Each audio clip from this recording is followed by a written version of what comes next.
The 9 titans of Attack on Titan ranked from weakest to strongest. At number 9 is the Cart Titan, mainly inherited by Peak Finger. While it lacks the overwhelming strength of the other titans, its greatest advantage is endurance.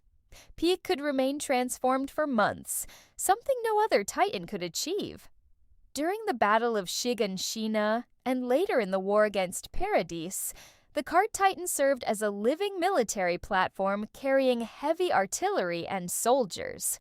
However, in direct combat, it struggled against stronger Titan shifters, which is why it ranks last.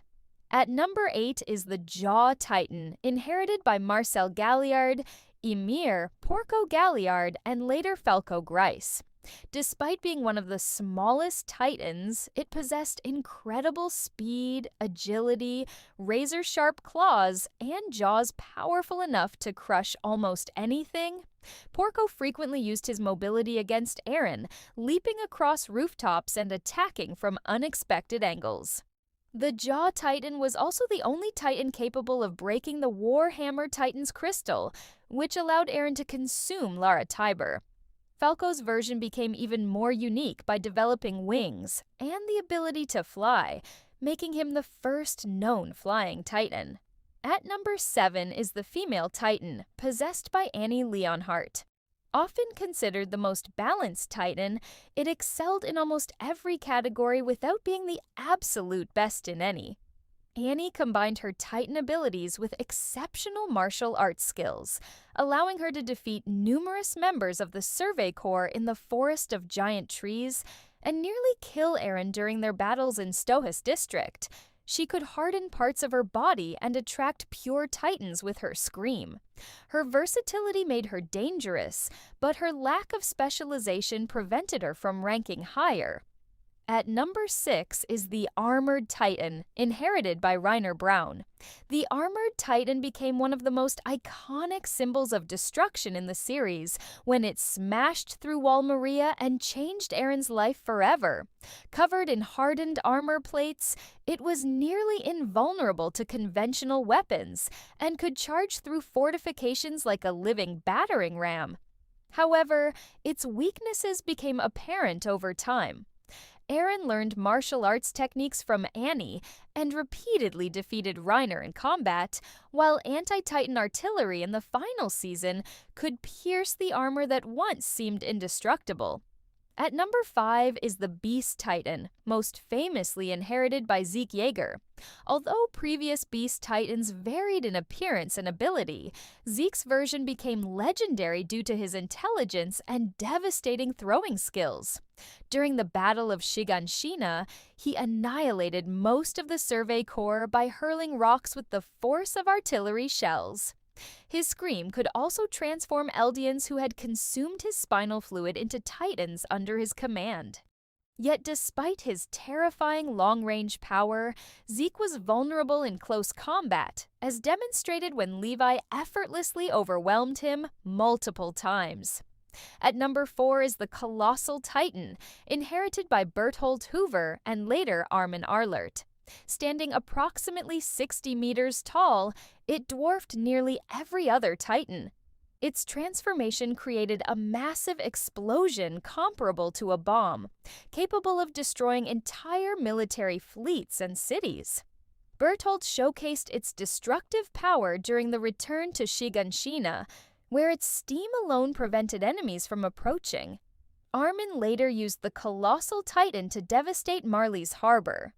However, the Titan's enormous size came with severe drawbacks, including slow movement and immense energy consumption. At number 3 is the Warhammer Titan, inherited by Lara Tiber and later Eren Yeager. Unlike other Titans, the Warhammer could create weapons and structures from hardened Titan flesh, including giant hammers, swords, spikes, shields, and crossbows. During Eren's assault on Liberio, Lara nearly defeated him by repeatedly impaling and trapping him. The Warhammer's ability to operate remotely while the user remained hidden in a crystal made it extraordinarily difficult to counter. Nevertheless, Eren eventually discovered Lara's location and used the Jaw Titan to crack her crystal and inherit her power. At number 2 is the Attack Titan, inherited by Eren Kruger, Grisha Jaeger, and Eren Jaeger. More than just a powerful fighter, the Attack Titan possessed the unique ability to access memories from future inheritors. This ability completely changed the story's understanding of time.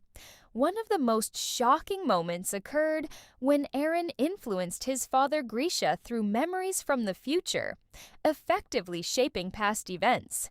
In battle, the Attack Titan consistently demonstrated tremendous strength, adaptability, and determination. Eren used it to fight Annie, Reiner, the Warhammer Titan, and entire armies, constantly evolving and overcoming stronger opponents through sheer willpower.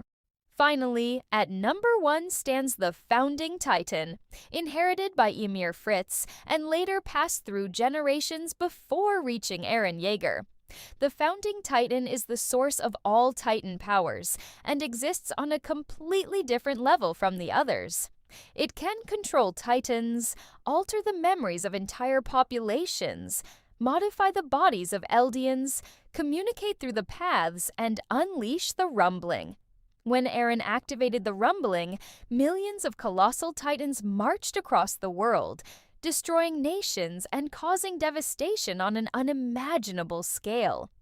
In the final battle, former enemies from both Marley and Paradis had to unite simply for a chance to stop him. No other Titan possessed influence remotely comparable to the Founding Titan. While every Titan had strengths and weaknesses, the Founding Titan remains the undisputed king of the 9 Titans. The Attack Titan symbolizes freedom and determination. The Warhammer represents versatility. The Colossal Titan embodies destruction, and the Beast Titan showcases intelligence and long-range dominance. Together, the 9 Titans created one of the most fascinating power systems in anime history and shaped every major event in Attack on Titan.